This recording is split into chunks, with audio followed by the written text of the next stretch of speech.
Eberechi Eze is an Arsenal player, guys. Arsenal player. Imagine after chasing him for weeks and weeks and Spurs looking very close to getting him.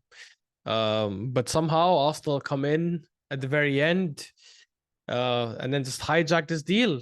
Look, star boy. I mean, maybe I shouldn't say star boy because original star boy for me is Bukayo Saka. But another star boy is coming back home. I guess we get to use it because, they're all from our academy in the end. Um, but yeah, look, this is definitely a very, very good signing for us. It definitely gives us a better chance. Um, I've always said for me, he's not my preference as a left winger because I would have preferred we went after a traditional left winger, someone like a Rodrigo or like a Liao, who prefer playing on the left wing a lot more. You can clearly tell Eze is more of a 10 than a playmate than a left winger. But look, it doesn't matter. Like he's still definitely better than what we have in the team, better than Trossard, better than Martinelli, uh, obviously better than Madueke. That's not even a debate. And I think he's going to give us a lot there, like not just in terms of creativity, in terms of dribbling, scoring, creation. But I also think it means we have more squad depth in the league. Like we have more squad depth to also play him in the middle if we need to. We can sometimes play with a 6 and 2 8s or a 6 and 8 and a 10 or 6 and 2 10s if it's against a team that we know we're going to be dominating 70% of the possession against. So yeah, look, it definitely makes us a lot stronger. Like it is for me, it is a goosebump signing, 100%. When you take him into account, plus Zubamendi, plus Gyökeres, I think we've signed three quality players. I wouldn't say Zubamendi is a needle mover for me that much because he's replacing Partey in the end. And I don't think he's better than Partey. I think he's probably at a similar level. Maybe he'll eventually be better than Partey, but at least for this upcoming, if Zubamendi performs the way Partey did last season, I would say Zubamendi had a very good season, like a very very good season. So not a needle mover for me, but Gyökeres is a massive needle mover, and obviously Eze is a massive needle mover as well, given who we have in the team. So you look again, not the number one option for left wing for me, but definitely a good option. And a quality player who's 27, so at his in his peak. And I say in his peak, like, but he can actually explode even more. You never know, like going to a better team, better players around him, more support, more creativity around him. I think will help him also flourish and thrive. And yeah, look, when I compare our squads now, like meaning Arsenal, Chelsea, Liverpool, City, I think you can make a case for us having the best squad. Probably. Like I'm not 100% sure if I would say we're first, but I think we are up there because when I look at our team, um, our attack is no longer Saka, Havertz, and Martinelli, right? Which is basically just one very, very good player, a quality player, almost world class, and two others who are average at best, in my opinion, or above average. Now we've got Bukayo Saka, one of the best right wingers in the world. You've got Eze, who, fair enough, nobody can say he's one of the best left wingers in the world, but a quality left winger. Um, and Gyökeres is, based on numbers alone, one of the best strikers in the world last couple of seasons. And definitely someone who I think will adapt to the Premier League soon and will start banging in goals as well. So yeah, that front three looks very different. It looks scary. You look at our squad depth, we've got Waneri now, we've got Trossard, who's going to be a bench player, who's always been a very, very good bench player. The issue people had with Trossard is him starting games because he wasn't consistent enough as a starter. But as a bench player, I think he absolutely would kill it. He'd have a big impact there. And then you look at our even Havertz as well, to be honest. Like I don't have an issue with Havertz as a bench player. My issue with Havertz is more of him being a starter for us, which I always found ridiculous. And now you look at our midfield, we've got Odegaard, again, Eze, who can play there. You've got Waneri, obviously, and Zubamendi, Rice, Moreno. Like you've got a quality midfield too, in my opinion. Christian Norgard, again, not excited about him, but is he similar or maybe even better than Jorginho? Maybe at this point, but again, I don't think he improves us Like I don't think going from Jorginho to Norgard is like that big improvement. Like maybe he'd be better at winning the ball back and the physicality and winning the aerial duels and all that. But when it comes to how he plays on the ball, I could probably argue Jorginho is better on the ball. So, and look, we want the best of both worlds. Like if we're signing a midfielder to come and compete with the current midfielders we have, which is what we should be doing. It's what a team aspiring to win the league should be doing. In that scenario, I don't think Norgard is good enough to push the current starting midfielders. Like right now, everyone knows a starting midfield includes Odegaard, Rice, Zubimendi. If these three are fit, they're playing every single game in the Premier League and the Champions League. So I don't think we want to be in that position. Like I think that might work if you have such an incredible, talented manager, like a Pep Guardiola, like a Jurgen Klopp, where having having like three very good starting midfielders and then another two or three who are average or above average, like these world class managers can make it work. Like they can figure out a way to get the above average midfielders sometimes slot in, do a decent job, just work hard, let the creative players do the other the bigger impact work. But look, I think Arteta is a very good manager. I think he's a good coach, but I don't think he's at that level where it'll be fine for us to just have three very good starters and then two above average backup players. But it is what it is. Look, it's still decent midfield depth. Defensively, we're not even going to talk about it. We're the best in the league, like factually, based on the last two seasons. So yeah, look, we have a very, very good team. I generally think Eze is going to be a massive game changer. I say game changer. I need to be probably a bit careful using that word because game changer in our context would mean taking us from second to winning the league. And if we don't win the league this season, which I still don't predict us doing, then was he a game changer? But I definitely think he'll have an impact. I think he'll have a massive impact. I think we'll win more games because he's there versus Martinelli or Trossard. I think he'll make a bigger difference in certain games than Martinelli or Trossard could have done. And you know, if Zubimendi settles in the league quickly, if Gyökeres settles in the league quickly, I think we're gonna challenge for the league right till the very end. My biggest issue has always been my number one big issue with the club has always been how Arteta coaches the team in terms of tactical setup, the way we attack. Again, remember I said he's a good coach, but I still think there are certain deficiencies in his team that probably don't work with us. Right, in terms of winning the league, that is. Like, I think to win the league you have to be brave in attacking in majority of the games. Like, forget the big six, he does really well. He knows how to avoid defeat, which I think in a big six in a big six game that probably should be the aim when you're playing away from home. And when you're playing at home, you need to just get the 3 points, doesn't matter how you play. And I think he does that incredibly well. He does that, in fact, better than any other manager in the league over the last couple of years. But when it comes to the other 14 teams in the league, I think we need to be attacking a lot more. We need to be committing players more, playing more on the front foot, pressing more, having double or triple the shots that the opponents have, triple the XG, triple the shots on target, triple the big chances created. That's how Liverpool and City usually like wipe teams, or not even wipe teams, but just have a consistency of scoring goals and winning games because of their attack.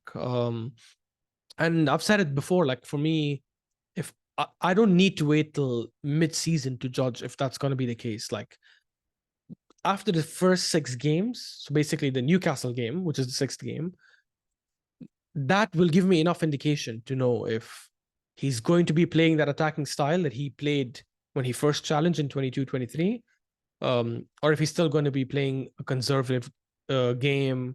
He's still going to approach games defensively, and not committing enough players forward to try and score, not taking enough risks, not allowing players to take enough risks to break down low blocks.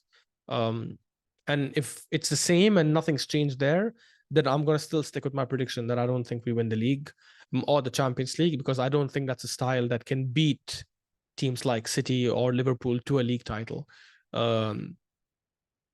And in this scenario, not even beat City or Liverpool. Sorry, it's beat City and Liverpool. because we could beat one of them. We've done that over the last couple of years. We beat Liverpool in 23 and in 22, 23 and 23, 24 by finishing above them, but we couldn't beat City, and that basically means it was pointless, because we didn't end up winning the league. And again, 23, 24, again, we beat Liverpool, as I said, by finishing higher than them. We just couldn't get the best of City. And last season, we got the best of City, although some people could argue because they collapsed from the very beginning. But then again, probably so did we. So it's only fair. But we couldn't get the best of Liverpool. So it's not a scenario of either or. We've got to be better than both, unfortunately. And I definitely don't think that style of Arteta is conducive to that. But if he changes it, fair enough. And this is why I'm going to wait until the Newcastle game, because I think it'll give me some good clarity on how he might approach these games. Like we've got three big six games in those first 6 games. I'm not looking at football. I'm not looking at style there. Like, I was not that fussed with how we played against United as long as we got the win. It'll be the same for me with City and with Liverpool. But against Leeds, against Forest, against Newcastle, I need to see him take a lot more risks and play a more attacking football. Fair enough, Newcastle is a good team, and probably so is Forest, to be honest. But they're not as good as us. Like, they're not on our level. Like, City and Liverpool, at least I can say, is like they're on equal footing. And United, while we're better, but it's still a very difficult ground for us to go to. And they are a big team. They've signed some really good attackers. So it was always going to be a difficult game. And it's the first game of the season. So we'll see how that goes. But yeah, that brings us to the last part, or the second part of this video, which is the Leeds Arsenal game. Look, I expect us to play a lot more attacking than we did in the first game. Again, not that fussed with how we performed against United, because it's the first game, as I mentioned, at Old Trafford. But we cannot perform that way against Leeds at home. Like, there's no excuse, no scenario, even if we win the game. Why am I saying that? Because I know some people will come out and say, who gives a shit as long as we get the 3 points? That's all that matters. But it does matter, though. It does matter how we play, because the way we play is a big determining factor of whether we can win the league or not. If we end up playing conservative football, defending, not attacking, not taking enough risks against Leeds, that for me is not a sustainable playing style. It's not a sustainable playing style to win you the league, right? But if we attack Leeds, we dominate, we have majority of the possession. We not just have majority of the possession uselessly. It has to be majority of the possession with risk-taking elements, like risk-taking through balls in the middle of the pitch, or players taking on their defenders and creating chances out of nothing, and just having a lot of shots on target. That for me will be a clear indication that, okay, yes, we are looking to play a style that is conducive of winning a league title. That's conducive to winning a league title. And look, Leeds also is not in a big enough sample. Like, we might do it against Leeds and slap them up 5-6-0, and start and just dominate them completely. But then we could play against Liverpool. I forget, not Liverpool, sorry, but we could play against Forest after and go back to playing a very shit game. So I'm not going to change my mind if we slap up Leeds. I need to see it consistently over at least 4, 5, 6 games for me to truly believe that the style has changed. But yeah, look, Leeds are coming in from a high. Like, they've won the first game at home against Everton. Yes, it is Everton, who probably some people could argue are not the best. They obviously were in some relegation battles over the last couple of years, and they might be in another one this season. Who knows? But still, when you're a newly promoted team and you win your first game, it does give you a bit of a boost. That gives you some confidence. So they're not gonna come to the Emirates like believing they're definitely getting slapped up or anything like that. I think they're coming in to put up a fight. They'll probably play a very deep low block. I don't think this is like the Bielsa days where they're going to be attacking and trying to play pretty football and just getting exposed at the back. I would love if they did that, because it means we probably will get to score a few goals. But I think they'll come and make it a bit difficult for us. Like, I do have Farka as my favorite to get sacked first. Although that was before the news about Nuno Espirito Santo and his fallout with Baranakis, but I don't know if they will end up sacking him or not. But if they don't, I think Farke gets sacked after that. And yeah, hopefully we are the start of that process, that road for him. Like obviously, no disrespect or anything to Leeds. It's just I want our team to, play that kind of football and get the results that they need to be getting. So yeah, look, I think we need to be starting the exact same starting 11 that we had against United, probably minus Ben White. I'd probably start Timber. I would start Calafiori. I think he's earned it. He had a very good game against United. Not just because he scored the winning goal. I think he had a good few runs here and there on the ball. He's the reason we even won the corner in the first place that he ended up scoring. And while I think Lewis Kelly is better defensively, he does make some rash mistakes here and there. And it'll get cleaned out of him. That's fine. It'll definitely get cleaned out of him. He's young. He's got time. But I think Calafiori definitely has earned another start. Everything else about the team. If Trossard is back, I would start Trossard on the left. I definitely would not start Martinelli. I think Martinelli now needs to be riding bench all season. Like if he comes off the bench a couple of games and does something mad, then fair enough. But until then, I don't think he should get back his position so easily. It should be very difficult for him to get it back. And hopefully once Eze is in and training, because obviously he's not going to be registered in time. I think he'll only get registered probably tonight or tomorrow. I think he'll hopefully should be ready for the Liverpool game, which again is it's better to have him for that game than Leeds, anyways. So yeah, same starting 11. Hopefully we see good attacking football from the very beginning. We shouldn't start slow and then build it up later. We need to be starting the first 20-30 minutes at like a full speed, just like shock Leeds as soon as they come out.